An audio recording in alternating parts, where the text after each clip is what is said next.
Selamat bergabung dengan mata kuliah TF3202 Fisika Bangunan. Pada segmen ketiga dari minggu kedua ini, kita akan mempelajari tentang konsep-konsep dasar dari konveksi.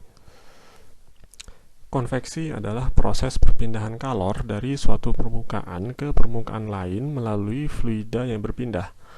Konveksi tidak hanya melibatkan perpindahan kalor, melainkan juga melibatkan perpindahan massa.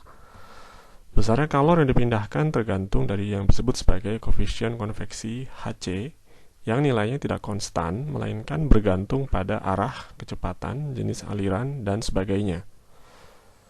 Menurut hukum pendinginan Newton, laju aliran konveksi atau Q.conv dapat kita hitung sebagai perkalian antara Hc dengan luas permukaan yang bersangkutan A dengan beda temperatur delta T, di mana delta T di sini dapat kita rumuskan sebagai beda temperatur antara permukaan dengan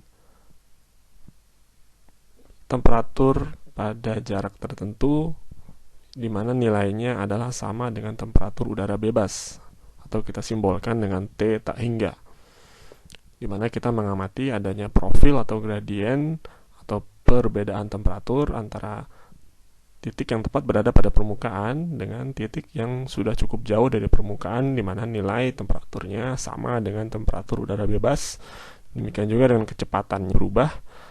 Pada permukaan nilainya 0, tapi pada titik yang dekat dengan udara bebas, maka kecepatannya menjadi sama dengan kecepatan aliran udara yang bersangkutan.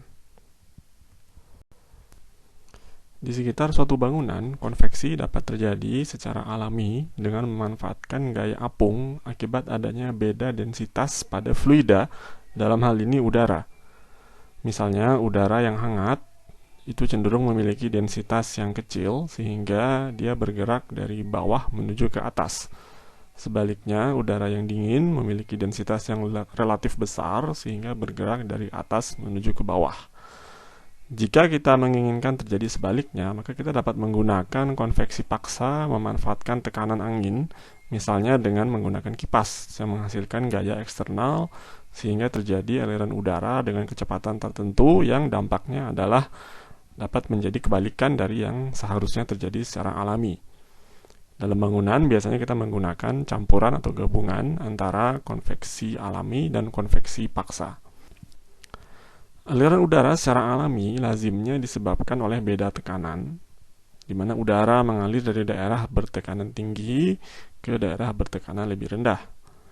Aliran udara secara alami dalam bangunan diakibatkan oleh beda tekanan yang muncul akibat adanya efek angin atau ventilasi silang, serta efek tumpukan atau cerobong, yang keduanya akan kita bahas dalam segmen selanjutnya.